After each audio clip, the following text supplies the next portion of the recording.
कभी ऐसा योग लगे आपके जीवन में कि आप जिस व्यापार को आपने करा उस व्यापार में आपको फल नहीं मिला,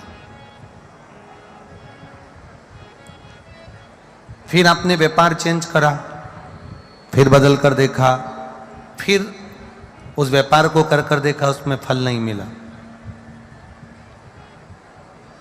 फिर आपने वापिस व्यापार को बदलने का विचार किया, तो हमारा निवेदन रहेगा उस व्यापार को बदलने से पहले एक काम जरूर कर देखना। 3 स्थान पर बेलपत्र को चढ़ाकर देखिएगा।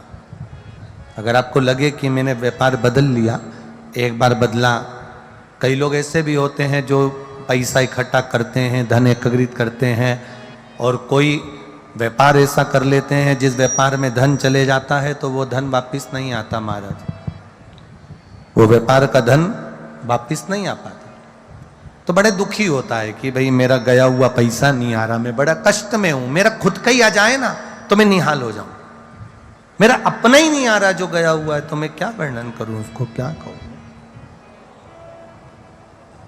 उनके लिए भी ये प्रयोग, ये शिव विद्येश्वर संहिता का ये भाव बड़ा सुंदर है महाराज।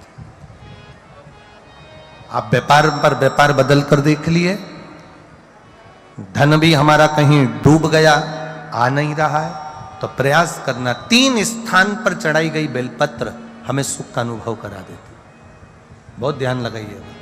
पहला, अशोक सुंदरी की जगह। अब ये बेलपत्र जब भी आप चढ़ाएंगे तो रविवार की अगर प्रदोष पड़ जाए, कौन से दिन? रविवार की प्रदोष के दिन ये प्रयोग अवश्य कर देखिएगा। ज्यादा बार नहीं करना है, केवल एक ही बार करना, बाबा उस स्वयं कृपा करेगा। अपने मंदिर में, अर्थात अपने घर के पास कोई मंदिर हो, शिवालय हो, देवालय हो, जहां शंकर भगवान विराजमान हो, शिवलिंग हो, ऐसी जगह पर अवश्य करें।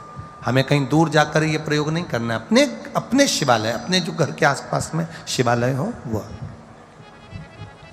एक बेलपत्र अशोक सुंदरी वाली जगह।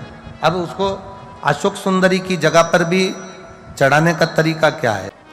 जब हम बेलपत्र चढ़ाएंगे तो उस बेलपत्र को चढ़ाते समय आपकी जो बेलपत्र की डंडी है, वो बेलपत्र, रविवार प्रदोष के दिन का ये उपाय है महाराज। ये बेलपत्र की जो डंडी है, इस डंडी का भाग शिवलिंग की ओर होना चाहिए। ये जो डंडी है, इसका भाग अशोक सुंदरी पर जब चढ़ाएंगे तो शिवलिंग की ओर इसका भाग होगा महाराज। दूसरी, बेलपत्र को जब हम समर्पित करेंगे, जया, विषहरा, शामरीवारी, दौतली, देव।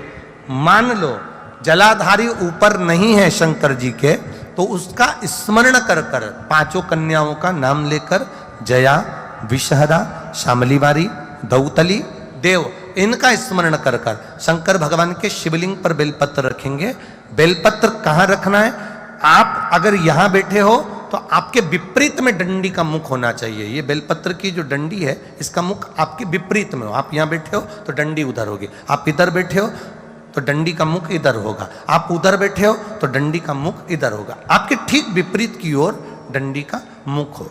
ये 2 जगह बेलपत्र समर्पित करने के बाद, तृतीय बेलपत्र शिवलिंग की जो जलाधारी है, जहां पर भगवान शंकर का शिवलिंग रखा है, वहां स्पर्श कराकर, केवल छुआना है, स्पर्श कराकर बेलपत्री के पेड़ के नीचे ही कोई कंकर हो, कोई शंकर हो, या कोई मिट्टी का ढेला हो, नी हो, तो वहीं मिट्टी को थोड़ी सी ऊंची कर एक बेलपत्र बैठकर इस बेलपत्री की डंडी जड़ की ओर, मतलब जो वृक्ष होता है उस ओर इस डंडी का मुख होना चाहिए।